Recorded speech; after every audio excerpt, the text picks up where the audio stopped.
మేము డొమెస్టిక్ ఇస్తామని ఇండియా మొత్తం మాకు ఆంధ్రాకు 25 lakhs ఇస్తే చిత్తూరుకు ఒక 5 లక్షలు. గౌరవనీయులు సిఆర్ రాజన్ గారికి అదేవిధంగా పెద్దలు అందరికీ నేను ఒక్కడే వినియోగించుకుంటున్నా అన్న 1983 నుంచి 2019 వరకు తెలుగుదేశం పార్టీలో ఉండడం ఒక లెక్క, 2019 నుంచి 2024 వరకు తెలుగుదేశంలో ఉన్న కార్యకర్తల్ని మీరు ప్రతి ఒక్కరు గుర్తించండి. ఇప్పుడేదో తెలుగుదేశం రూలింగ్ వచ్చింది, మళ్ళీ ఇంకా ఒక నెల కూడా కాల అప్పుడే కాంగ్రెస్ లో మమ్మల్ని ఇబ్బంది పెట్టిన వాళ్ళని, మమ్మల్ని కొట్టిన వాళ్ళని వాళ్ళు మళ్ళీ పార్టీలో చేర్చుకుంటారంటే వాళ్ళు మళ్ళీ గౌరవం వస్తా ఉందంటే ఇంకెక్కడ గౌరవం అని ప్రతి ఒక్కరు మాతో బాధపడుతున్నారన్న. ఎందుకంటే ఓటు ఎలక్షన్ రోజు బూత్ కాడ వాడా నువ్వు యుద్ధంలో ఎట్లా కార్గిల్ యుద్ధంలో ఫైట్ చేసి అదే విధంగా ఫైట్ చేయడం అవతల ఏజెంట్ గా కూర్చున్నాడు. ఇక్కడ వచ్చి ఎంపీ గారికో ఎమ్మెల్యే గారికో మాలేసి సన్మానిస్తున్నాడు, వాడేమో ఏజెంట్ గా కూర్చోడు. నీకు తెలీదు ఇక్కడ సన్మానం చేస్తున్నారంటే వాళ్ళు ఏదో పెద్ద లీడర్ వీడే గొప్ప అనుకుంటారన్న. మేము 5 సంవత్సరాలు మేము కోట్లు ఖర్చు పెట్టకపోయినా మా విలువైన 5 సంవత్సరాల కాలాన్ని ఈ తెలుగుదేశం పార్టీ కోసం కష్టపడినామన్నా. రెండోది అంత సామాన్య కార్యకర్తలు వాళ్ళు రోజు పూటకి పాలు పోసుకొని వాళ్ళు ఏదో కూలి చేసో ఈ పార్టీ కోసం చేస్తారు. ఫస్ట్ మీటింగ్ పెట్టారు అన్న కోదండ అని చెప్పినారు గుడిపాల్లో.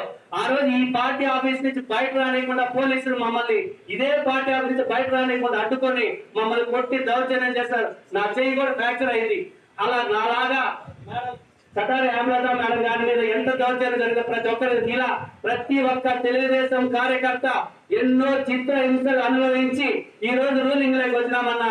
మీరు ఎక్స్పెషల్లీ ఎంపీ గారు కానీ మన సిఆర్ రాజన్ గారు కానీ గుర్తించి ఇక్కడ ఎమ్మెల్యేలు అందరూ కూడా, ఎందుకంటే కొత్తగా ఎమ్మెల్యేలు 5 నెలలు 10 నెలలు వచ్చిన ఎమ్మెల్యేలకి మేము పడిన కష్టం తెలియదు. 2 నెలలకు ఎందుకంటే 5 సంవత్సరాల్లో మేము ఎన్ని ప్రోగ్రాంలు చెప్తారో సార్ గారు మేము ధైర్యంగా ప్రజలకు పోయినాం కాబట్టి పార్టీ బేస్ నిలబడింది.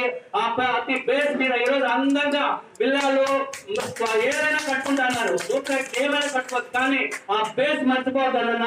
ప్రతి ఒక్కరికి మీరు బాబు గారికి మేము డైరెక్ట్ గా చెప్పలేము కాబట్టి మీరు ఈ కష్టాన్ని ఈ కార్యకర్తల కష్టాన్ని మీరు చేరవేసినందుగా ఈ అవకాశం ఇచ్చిన పెద్దలందరికీ పేరు పేరు నా పాదాభివందనాలు. ఎందుకంటే ఇంతకుముందు మాట్లాడే వాళ్ళందరూ కూడా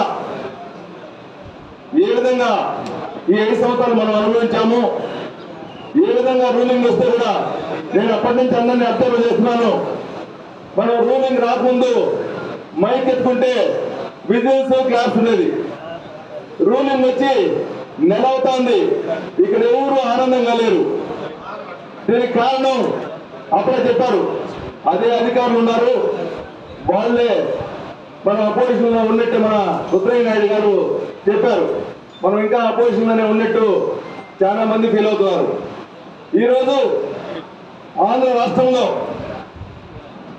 చంద్రబాబు నాయుడు తప్ప ఈ దేశంలో ఆంధ్ర రాష్ట్రాన్ని అగ్రగామి రాష్ట్రంగా ఉంచేదాని కోసం నిరంతరం పనిచేసినటువంటి తెలుగుదేశం కార్యకర్తలకి నాయకులకి నా పాదాభివందనాలు తెలియజేస్తూ, అదేవిధంగా ఈరోజు ఇంత మెజారిటీతో మనమందరూ ఇదే పార్లమెంట్ లో కూడా 7 నియోజకవర్గాలు అత్యధిక మెజారిటీతో గెలిపించినటువంటి మన కార్యకర్తలకి, అదేవిధంగా మనకు ప్రతి ఒక్కరూ ఈ రాష్ట్రం పైన అభిమానంతో జగన్మోహన్ రెడ్డిని ఇంటికి పంపించేదాని కోసం న్యూట్రల్ గా ఉన్న వాళ్ళంతా కూడా మన పార్టీ వైపు మొగ్గు చూపి మన పైన నమ్మకంతో, మన అధినాయకుడి పైన ఉన్న నమ్మకంతో గెలిపించడం జరిగింది.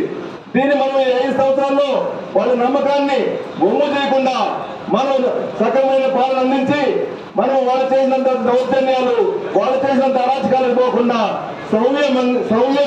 సౌమ్యంగా మనం అందరినీ పరిపాలన అందించి అందరినీ మందన పొందాలని చెప్పేసి తెలియజేస్తూ,